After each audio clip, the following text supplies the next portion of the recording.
How's everybody doing? Welcome back to ASAP Podcast on YouTube.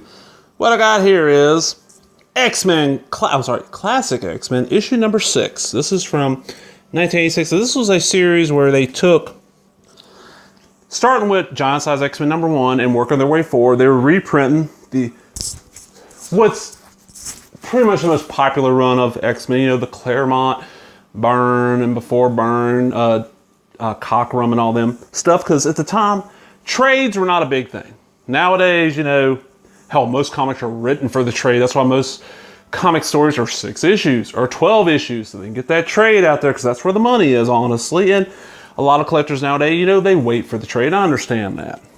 But back when this was coming out in 86, there wasn't that many trades. I remember, hell, the first really trade I remember seeing anywhere was Dark Knight Returns and then a collection of the Dark Phoenix saga.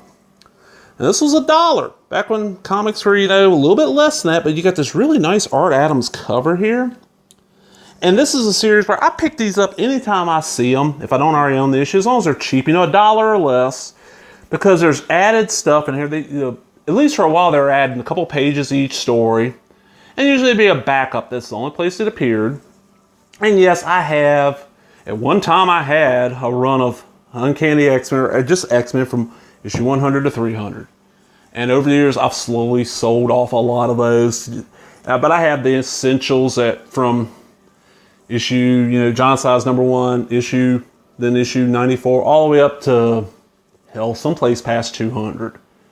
You know, until Marvel quit doing the essentials. Damn you, Marvel. These are always fun. And this is something, you know, I've mentioned before, you know, I like keeping a mental list or a list on my tablet of comics that I'm looking for that are not expensive and usually not out in trade that I can find in comic book cheap bins or, you know, conventions. You know, have something. I love digging through the cheap bins. This is one of those series. So let's see what we got here. This is Marvel's 25th anniversary. And we got Wolverine, Storm, Professor X, Nightcrawler, Colossus, and Cyclops. On the cover, we got Jean Grey, Wolverine, Banshee, and some Sentinels. Oh my God, okay. This came out February. I remember this issue. This came out in December. I had a subscription to this, and I can clearly remember being a preteen. And it's cold. It's right before Christmas. It's actually cold. And I'm sitting in the living room, my parents' house on the coast in Moss Point, out in Forks Lake, Mississippi, a little community outside Moss Point, right on the state line between Mississippi and Alabama. And we got a fire roaring there, watching something on TV, and I'm laying there because I used to subscribe to a lot of my comics through the mail. And I just gotten in this and a few others, so I'm laying there on the couch with like a blanket draped over me because it's really cold, and I'm reading this book and really enjoying it. It's perfect time because it's Merry Christmas X-Men. Now, writer is Chris Claremont, and the penciler for pages 1 through 6, 8 through 12, and 15 through 20 is Dave Cockrum. Then James Fry pencils pages 7, 13, and 14. John Bolton does 21 through 32. And then, of course, the inkers and all that. And that's what I was talking about. Yeah, they added new stuff to them. Not exactly sure why. And this is... Excuse me. Wow. Okay, so issue 6 would be... Let's see. Issue 1 was Giant Size. 2 was 94. 3 was 95. 4 was 96. 5 was 97. 6 would be issue 98. So this is... Is this pre... This is pre-Dark Phoenix as far as I can remember. And we got, you know, it's a Christmas story. The Sentinels are returned. The X-Men are out in New York, walking around, and they end up fighting the Sentinels. And of course, it's on newsprint. I don't mind newsprint. But look how many panels. That's one thing I know. I pointed out, look how many panels. You don't see this many panels in the comic anymore. That's why comics read so fast now, because there's not as much there.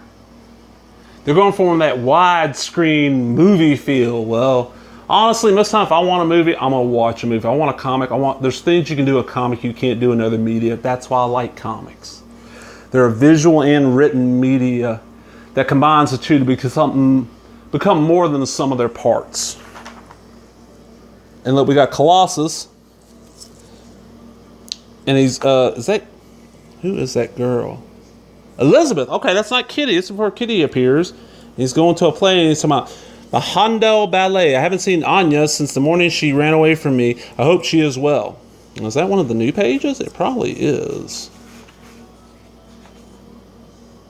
Okay, so let's see. Page 7.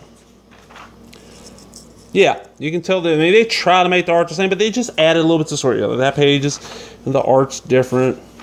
And it just added a little more history and kind of filled in some blanks and stuff. It was a neat little idea, and I don't think it's ever going to happen. I'd love to see Marvel, even if they just did it on their Marvel, their Marvel app, where you get all the comics, put these up, because as far as I know, this stuff has not been reprinted, and it's really well done.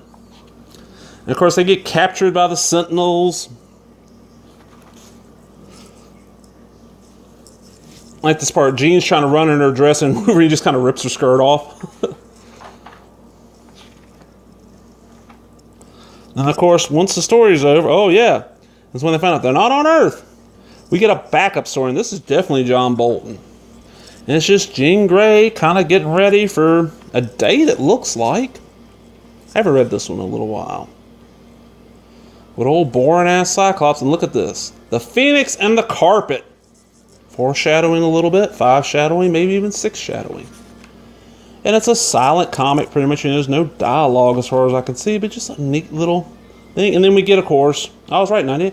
Still only 25 cents. We get the original cover reprinted on the back. And this nice John Bolton back cover.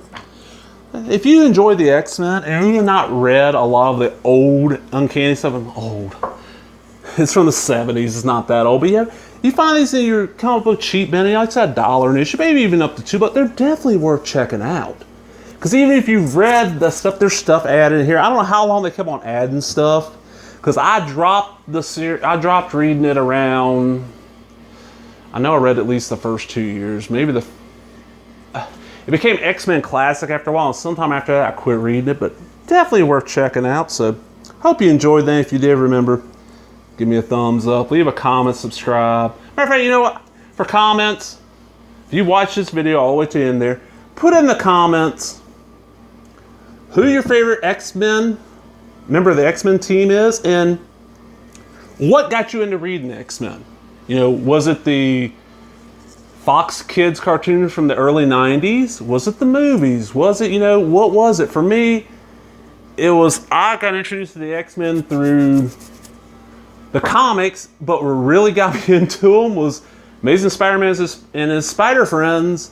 The two different episodes where the X-Men showed up. I was hooked. I was like, oh, this Wolverine character's cool as fuck, I started reading it, but as always, I just say, the thumbs up, the comment, the subscribe, all that stuff.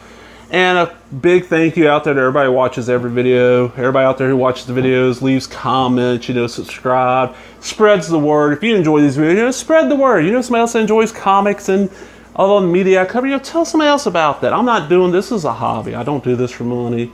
I do this as a hobby and as, a way to get the word out there about stuff like this I don't see anybody ever talking about. Well, hope you have a good day. Talk to everybody later. Bye-bye.